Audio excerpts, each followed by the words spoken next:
नमस्कार, जय जिनेंद्र। आप देख रहे हैं प्रवासी एकता न्यूज। मैं हूं संजय जैन। देखिए आज की ताजा खबर। महाराष्ट्र के पुणे में तोड़फोड़ करने वालों को टकलाकर पुलिस ने निकाला जुलूस। पुणे के वाकड़ परिसर में की थी तोड़फोड़। महाराष्ट्र के पुणे अंतर्गत वाकड़ परिसर क्षेत्र में पथराव और घातक हथियारों से तोड़फोड़ मचाते हुए इलाके में दहशत फैलाने वाले तथाकथित 22 लोगों को पिंपरी चिंचवड़ की वाकड़ पुलिस ने अच्छा सबक सिखाया है। राहाटनी इलाके में 30 अक्टूबर की रात मची तोड़फोड़ के मामले में गिरफ्तार करे गए आरोपियों को सोमवार को पुलिस ने उसी इलाके में पैदल जुलूस निकाला जहां वे तोड़फोड़ के जरिए अपनी दहशत और पेट बनाना चाहते थे। हाथों में हथकड़ी पहनाकर बीच बीच में लाठी भांजते हुए निकाले गए इस जुलूस को देखने के लिए इलाकों में भारी भीड़ इकट्ठा रही। गिरफ्तार आरोपियों में शुभम निवृत्ति कौठेकर, दीपक नाथा मिसाल, मंगेश मोतीराम सकपाल, कैलाश हरिभाऊ वंजाली, आकाश महादेव कांबले, सनी गौतम गवारे आदि का समावेश था। साथ ही उनके 2 किशोर उम्र के साथियों को भी वाकड़ पुलिस ने हिरासत में लिया है। गिरफ्तार आरोपियों को अदालत में 3 दिन तक पुलिस कस्टडी में भेजने का आदेश दिया। सोमवार को उनकी कस्टडी का आखिरी दिन था। कस्टडी खत्म होने के चलते वाकड़ पुलिस की डिटेक्शन ब्रांच की टीम ने सभी आरोपियों को साथ तोड़फोड़ मचाने वाले स्थान पर ले जाकर निरीक्षण किया। इस दौरान सभी आरोपियों को हाथ में हथकड़ी पहनाई रखी गई और उन्हें पैदल ही सभी जगह पर ले जाया गया। बीच बीच में उन्हें डांडों का प्रसाद भी दिया गया। पुलिस ने उसी इलाके में उन बदमाशों का पैदल जुलूस निकाला जहां वे तोड़फोड़ के जरिए बतौर भाई के अपनी दहशत और पेट बनाना चाहते थे। उनसे तोड़फोड़ में इस्तेमाल किए गए 2 कोयते भी बरामद किए गए। उनकी तोड़फोड़ से लोगों को काफी नुकसान होता। फलस्वरूप आरोपी के इस जुलूस से लोगों ने काफी राहत की सांस महसूस की। इस मामले पर पिंपरी चिंचवड़ पुलिस कमिश्नर कृष्ण प्रकाश ने अपना बयान जारी करते हुए कहा कि आरोपियों को इस तरह वारदात की जगह पर ले जाना इन्वेस्टिगेशन का हिस्सा है। इसे जुलूस नहीं कहा जाएगा। अगर आरोपी हिंसक न हो इसलिए इन्हें हथकड़ियां पहनाया जाना भी आवश्यक है। Bureau report, safe news live. की पुरानी परंपरा रही है, इस परंपरा की कमर तोड़नी बहुत ज़रूरी है ये, और इसके लिए हम सख्त से सख्त कार्रवाई कर रहे हैं। और ये जो है कि ग्रुप में पूरा जाना और अटैक करना और इसे बहुत आसान तरीके से समझ लेना, ये किसी भी तरह से बर्दाश्त किया नहीं जाएगा। किसी भी प्रकार का हस्तक्षेप इसमें बर्दाश्त किया नहीं जाएगा।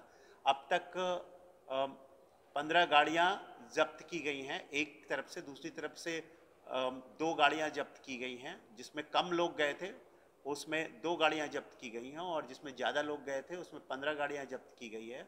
अब तक 19 एक जो पहले केस में, जिसमें कि 307 के साथ केस रजिस्टर्ड है, राइटिंग और damage to public property and criminal law amendment act के साथ जो रजिस्टर है, उसमें अब तक 19 जो है वयस्क और 10 जुवेनाइल हिरासत में लिए गए हैं। और दूसरी तरफ जो केस है उसमें अब तक 9 लोग हिरासत में लिए गए हैं और 2 गाड़ियां हिरासत में ली गई हैं।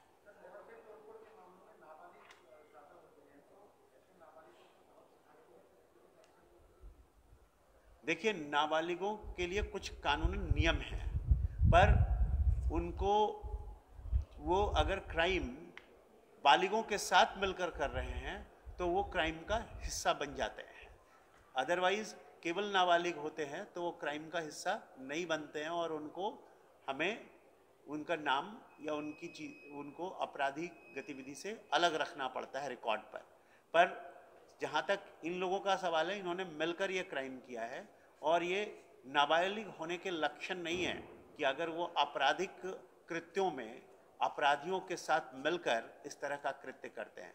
यहाँ सबसे महत्वपूर्ण बात यह है कि जब ये अरेस्ट होते हैं, जब इन्हें लाया जाता है, तब माता पिता कहते हैं, उनके जानने वाले कहते हैं कि ये बहुत छोटे बच्चे हैं, इनके साथ इनको कुछ पता नहीं था, ये ऐसा नहीं कर सकते। बहुत बार लोगों की पत्नियां मुझे फ़ोन करती हैं कि साहब हम तो व्यापारी हैं, हम ये ऐसा कैसे कर सकते हैं।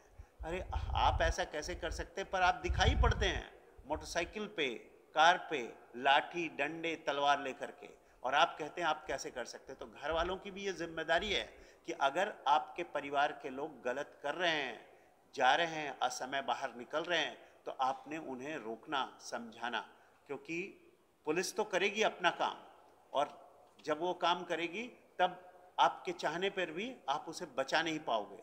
तो सही समय ये होगा कि आप पहले से उन्हें सतर्क करें कि किसी को भी बख्शा नहीं जाएगा। हम एक एक नाम निष्पन्न कर रहे हैं। अगर उसमें 60 लोग थे, 70 लोग थे, जितने भी थे, प्रत्येक नाम निष्पन्न किए जाएंगे और प्रत्येक को हिरासत में लिया जाएगा और प्रत्येक को उचित कलमों के अंदर उन पर कार्रवाई की जाएगी।